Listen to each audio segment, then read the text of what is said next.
मेरा नाम इकबाल है और मैं 30 सालों से ऑटो चला रहा हूँ। मैं मुंबई का चप्पा चप्पा जानता हूँ और मैं सभी इलाकों से गुजर चुका हूँ, पर मुंबई में एक ऐसी जगह है जहाँ मैं कभी नहीं जाता। वो मुंबई में स्थित आरे कॉलोनी। करीब 9-10 साल पहले देर रात एक पैसेंजर को रॉयल पार्क सोसाइटी में छोड़ के मैं घर वापस लौट रहा था। पूरा रास्ता सुनसान जंगलों के बीच बना था। उस दिन हवा बहुत तेज चल रही थी और हल्की ठंड भी।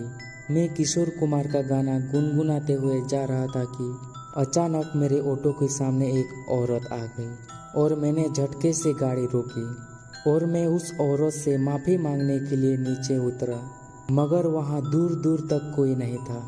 मुझे लगा कि शायद मेरी आंखों का कुछ धोखा होगा, तो मैं ऑटो में वापस बैठ गया। जैसे ही मैंने ऑटो स्टार्ट करी, एक औरत मेरे बगल में आकर खड़ी हुई और उसने मुझसे कहा, थोड़े आगे तक चलोगे? और पीछे बैठ गई।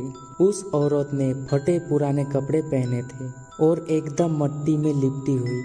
उसका चेहरा उसके बिखरे बालों से छुपा सा हुआ था।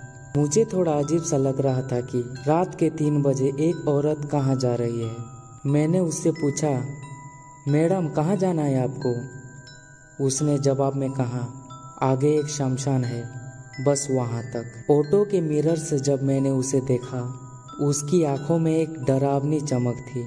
जब उसके बाल हवा से उड़े तो उसका चेहरा देख मेरी आंखें फटी की फटी रह गई। मेरे पूरे शरीर के रोंगटे खड़े हो गए। तब मैंने सोचा कि शायद मेरे पीछे जो औरत बैठी है वो एक चुड़ैल है। मुझे कुछ समझ में नहीं आ रहा था, इसलिए मैं चुपचाप ऑटो को खूब तेजी से आगे बढ़ा रहा था। एकदम से मेरे ऑटो में खटखट हुई और अचानक से बंद पड़ गई। मैं तुरंत उतर के बिना उस औरत को देखे ऑटो को ठीक करने में लग गया। जैसे मैंने ऑटो ठीक करके ऑटो को स्टार्ट किया, तब मैंने देखा कि वो औरत पीछे वाले सीट पर है ही नहीं। तभी मेरे बगल से एक ऑटो गुजरा, जो वही औरत उस ऑटो में बैठी हुई थी। मैं उस इलाके से जैसे तैसे निकलकर घर आ गया, सीधे जाकर सो गया। अगले दिन मुझे मालूम हुआ कि उस इलाके में एक ऑटो का एक्सीडेंट हुआ है और ऑटो ड्राइवर की उसी समय डेथ हो गई। और चौंका देने वाली बात यह है कि वो वही ऑटो था जिसमें वो औरत बैठकर कल रात गई थी। इस किस्से के बाद मैंने कई कहानियां सुनी कि आरे कॉलोनी में एक सफेद साड़ी वाली चुड़ैल रहती है।